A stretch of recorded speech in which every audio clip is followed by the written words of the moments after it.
Muy buenos días, 19 de noviembre de 2020. Empiezo reportándoles el dato que esperábamos de Estados Unidos con 742,000 nuevos pedidos de pago de subsidio por desempleo. Cuidado, este es un salto que no se esperaban 710,000. Este es el primer aumento en las últimas 5 semanas y esto hay que vincularlo con lo que está sucediendo con los casos de contagio en Estados Unidos, que hace unas horas ya reportábamos más de 250,000 de fallecidos en Estados Unidos, el país que más casos de contagio tiene en todo el planeta. Las tendencias no son buenas, ya llega al hemisferio norte, el frío, las bajas temperaturas y el riesgo de que las reuniones en espacios interiores vayan a provocar un aumento. Así que hacer lo que nos toca cada uno para evitar que la economía colapse todavía más por este efecto. Pero hablemos además de las oportunidades que se están generando en los anuncios que estamos escuchando en este contexto tan complejo de pandemia. Y una de ellas tiene que ver con el comercio. Y hace unos días yo les reportaba en CNN Redacción de este importante bloque de países, 14, junto con China, por cierto, que están anunciando que van a hacer un esfuerzo mayor de bajar los aranceles, entre ellos países importantísimos en el escenario del comercio mundial, no solo China, Japón, Vietnam, por mencionarles algunos de ellos. ¿Y qué representa esto, por ejemplo, para América Latina y el Caribe? ¿Y qué representa esto para los esfuerzos de creer todavía en este comercio global y sus beneficios, a punto ya en 2 meses de que termine la administración Trump, que se caracterizó por lo contrario, por cuestionar todo este tema del multilateralismo? Bueno, ya no digo más, voy con el director del Departamento de Negocios de la Universidad Católica hasta Montevideo. Ustedes lo conocen, Ignacio Bartesagui. ¿Cómo estás? ¿Qué tal, Gabriela? ¿Cómo estás? Gusto saludarte. Igualmente, decirte qué representa para ti el anuncio que tuviste el domingo y empezamos a hablar de las dimensiones, porque es enorme este bloque y lo que representan. Es enorme, son 15 países, estamos hablando del 28% del comercio mundial, 30% del PIB mundial, y además el momento, Gabriela, ¿no? Porque se está cerrando este acuerdo, que es un megabloque, cuando se decía que los megabloques estaban en crisis, porque la relación de Estados Unidos con Europa se había parado con el transatlántico, ¿te acuerdas? El TTIP, también porque el TPP no fue lo que se esperaba debido a que Estados Unidos se retiró y quedó el TPP-11, pero China le da una nueva bocanada de oxígeno, digamos, al sistema multilateral, cerrando un acuerdo muy relevante, que como decías, no solo profundiza las preferencias que ya se tenían, sino que por primera vez negocia un acuerdo entre China, Corea y Japón. Te diría que eso ya de por sí tiene solo impactos sistémicos. ¿En qué sentido, Ignacio? En el sentido del comercio, la liberación comercial, porque solo China a Japón y a Corea les exportó el año pasado 600 mil millones de dólares, Gabriela. Y en un momento donde se estaban cuestionando, a partir de la pandemia, las cadenas globales de valor, esta es una señal de que China sigue teniendo un vínculo que no se puede quebrar con Japón y con Corea y con el sudeste asiático, además de con Australia y Nueva Zelanda. Si bien el RCEP no es un acuerdo tan ambicioso como el TPP en disciplinas, porque no tiene normas laborales, no tiene normas medioambientales, sí ha negociado algo de servicios, de inversiones, de propiedad intelectual y, por supuesto, la gran liberalización en bienes que genera en esas tres economías, las tres principales potencias asiáticas. Una lástima que India finalmente se bajó en las negociaciones a último minuto. Ahora, pensando mucho en quiénes son estos países en el escenario del comercio global, también me gustaría preguntarte, ¿cuánto de esto acelera, dinamiza eso que dices, las cadenas globales de valor? Es decir, ya sabemos que China trae de algunos de estos otros países componentes para tener estos productos finalizados y ser el proveedor de las exportaciones de Estados Unidos, por ejemplo. ¿Cuánto esto es esa parte que tiene cada uno de estos países ya como la cadena y no tanto las exportaciones terminadas? Claro, es fundamental, porque además, como decíamos, la pandemia puso en cuestionamiento las dependencias comerciales que tenían Japón y Corea o que tenían otros países asiáticos o el mundo entero con China, cuando para seguir adelante con la producción de un bien tenés 30% de partes y piezas, Gabriela, que vienen, por ejemplo, de China, o venían en el caso del sector automotor, de Wuhan, que tuvo un apagón industrial. Entonces yo creo que esto es visto como un nuevo impulso a las cadenas globales de valor, es visto como un nuevo impulso a esta facilidad de articular normas en un comercio que ya no tiene que ver solo con aranceles, tiene que ver con normas, con facilitar el comercio, y claramente esto tiene un impacto geopolítico muy fuerte, porque es una estrategia, es un eslabón más de la estrategia más amplia de China, que aprovecha el vacío inexplicable que Trump ha dejado en Asia-Pacífico retirándose del TPP y cierra un acuerdo, una señal de que tenemos mucho China por delante.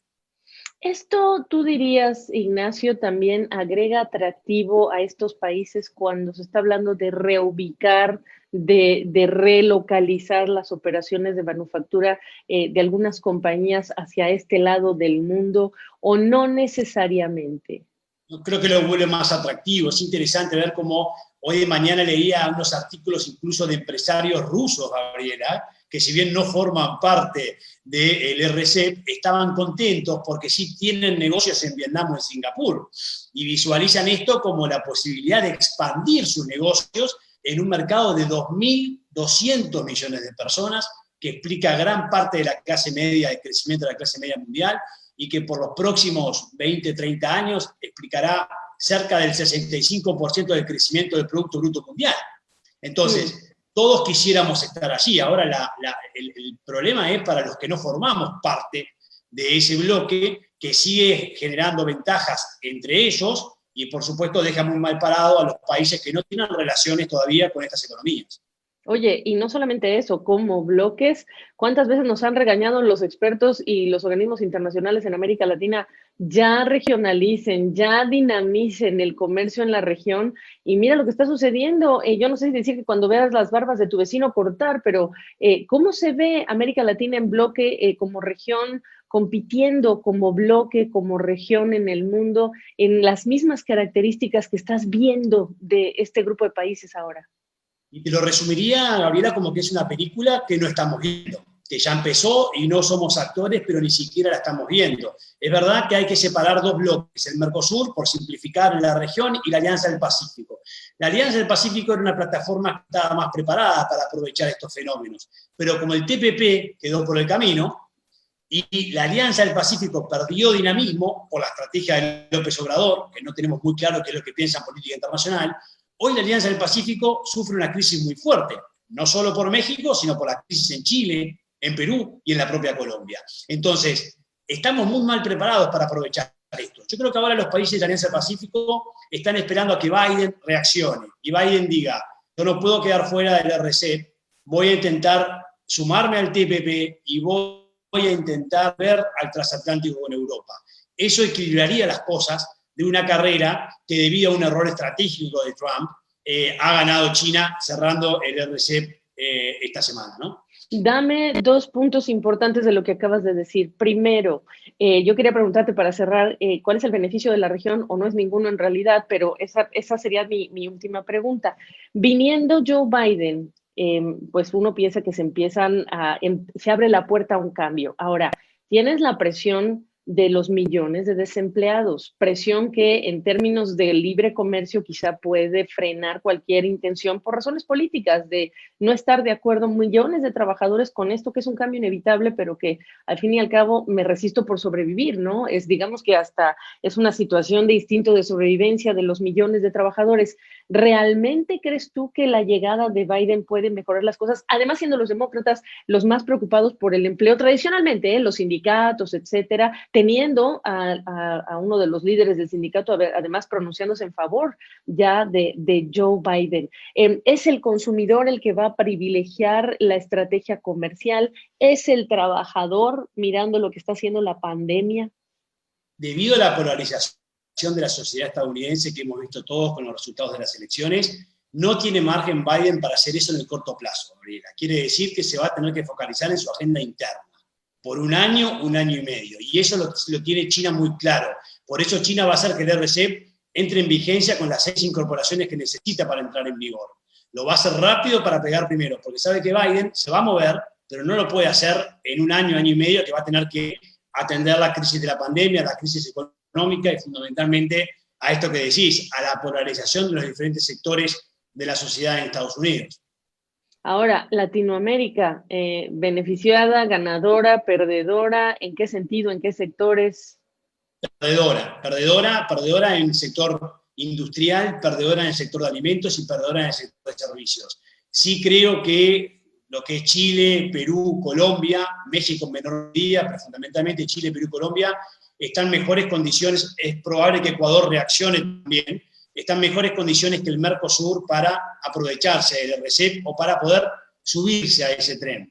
El Mercosur todavía está discutiendo si aprueba o no aprueba el acuerdo con la Unión Europea y está enredado en una agenda un poco clásica, un poco antigua, y eso va a impedir reaccionar a tiempo. ¿Qué estrategia entonces, para cerrar esta conversación, recomiendas tú o platicas tú con los empresarios? Porque los empresarios pueden estar con mucha prisa de hacer sobrevivir sus negocios y las autoridades moviéndose pues a paso de tortuga cuando las cosas ameritan mayor velocidad con estrategia. Y los empresarios tienen que reaccionar teniendo contacto con Asia-Pacífico, no me cabe la menor duda, a través de asociaciones, a través de inversiones, a través de localización industrial, a través de la venta de servicios, conociendo mucho, Gabriela, cómo opera la importancia del comercio electrónico en esta región del mundo y fundamentalmente de la nueva clase media y en los jóvenes. Allá hay una gran cantidad de negocios y son los empresarios los que van a tener que impulsar esto, porque los estados se mueven muy lento y bueno, vaya que la pandemia... Pues ahí lo tienes. Ignacio Bartesagui está conmigo. Hemos tenido un poquito de dificultades técnicas. Vayan ustedes a saber por qué, porque Ignacio Bartesagui normalmente sale con muchísima facilidad desde Montevideo. Y ahí estás. Te pediría que me repitas la última frase que me dices. Los empresarios se van a tener que mover muy rápido porque los estados, y decías... que los estados se mueven muy lento y que la pandemia ha demostrado que se mueven muy lento. Y que, sin lugar a dudas, esto debe ser impulsado por el sector privado, Gabriela. Es decir, que va a tener que aprovechar estas tendencias internacionales que se dan en esa región del mundo, que es, sin lugar a dudas, la más dinámica. Más dinámica esa región del mundo que Latinoamérica. Ahí está el mensaje, ahí está la realidad. Cuidado con que nos estemos estacionando en tantos frentes por la velocidad a la que se responden las autoridades. Qué gusto saludarte, te agradezco tu tiempo y la paciencia, porque se nos cayó la señal hace ratito y ya sabes cómo está el tema tecnológico, también nos habla de esta realidad de la pandemia, Ignacio.